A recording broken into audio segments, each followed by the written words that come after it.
Following a miserable Champions League game in midweek, now the focus turns to the Tottenham hierarchy on the back pages of the newspapers today.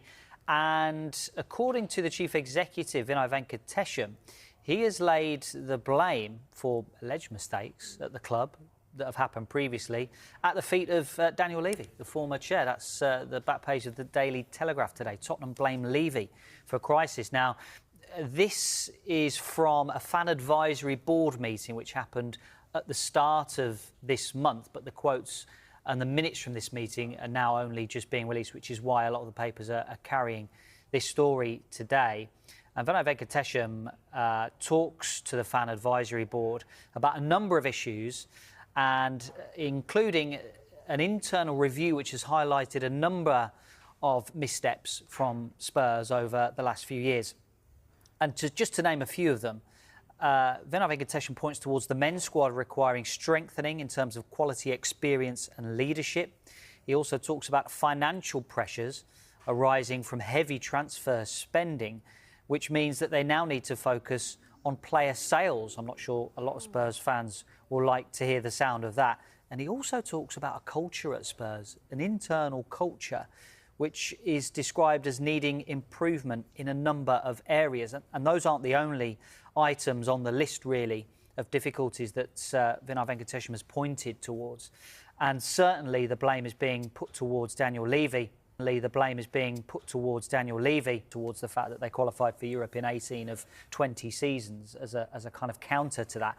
The other strand to this story at Tottenham Hotspur at the moment is season ticket renewal. Now, one of the most expensive season tickets across Europe. Spurs fans have made their feelings known at home, given the poor home form that the side has suffered with over a significant period of time now.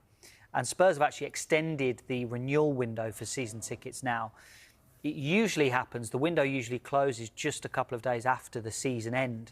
That's now been extended this season to June the 7th. It gives Spurs supporters a little bit of time just to decide, A, whether they want to renew, and also for the club then to decide and certainly plan for what division they're going to be in, because it's Premier League or it could well be Championship. It's fascinating, isn't it? There's also a transfer story on the back of the Sun today, which we got wind of sort of on deadline day in the January window. Yeah, Sandro Tonali took up a lot of everyone's timeline, didn't it, on transfer deadline day, a potential move away from Newcastle.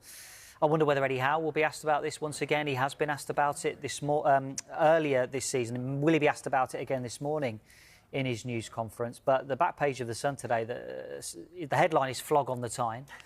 And they talk about Manchester United making it a four-way fight for Sandro Tonali alongside Manchester City, alongside Arsenal and Real Madrid as well. The key for Manchester United going into the summer transfer window is what European competition are they going to be in? Are they going to be in the Champions League?